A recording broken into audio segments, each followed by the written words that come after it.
Ce matin-là, l'instant est solennel dans l'hémicycle. La gestion de 1,5 milliard d'euros de budget n'est pas un thème facile et les premiers discours donnent le ton. Dans quelques instants, nous allons examiner le compte administratif 2017.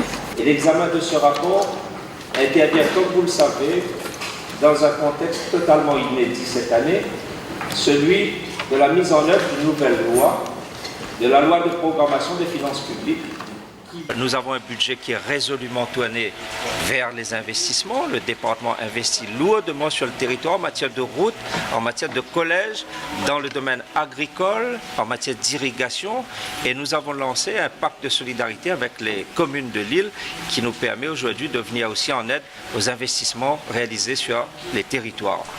Ici, la situation est la même depuis plusieurs années. Le département investit de façon optimiste dans l'économie et les solidarités, notamment à travers les allocations de solidarité, mais la compensation de l'État à cette dépense se réduit d'année en année. Mais jusqu'à quand on peut faire des économies?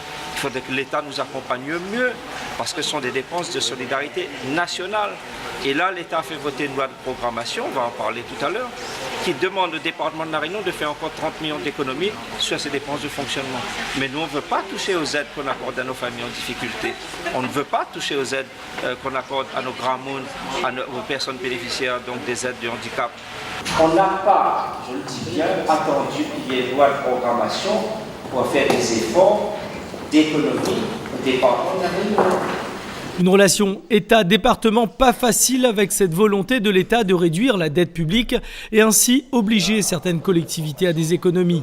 D'où le débat entre les élus pour trouver des pistes de solutions. J'entendais tout à l'heure quelqu'un dire « il faut choisir entre la peste et le choléra ». Moi je dis, dans le monde actuel, il n'y a plus de carottes, il y a un bâton long ou il y a un bâton un petit peu plus court. Donc ça, nous l'avons prévu pour gagner quand même le totochement. Donc moi aujourd'hui, je dis, les Réunionnais ne méritent pas cela. Maintenant, ils sont suffisamment engagés, ils sont suffisamment volontaires pour que dans cette dernière ligne droite de négociation, nous trouvons le juste équilibre entre, oui, nous comprenons les problèmes financiers d'une nation, mais non, nous ne souhaitons pas qu'on détruise une population à n'importe quel prix, et en plus la population réunionnaise.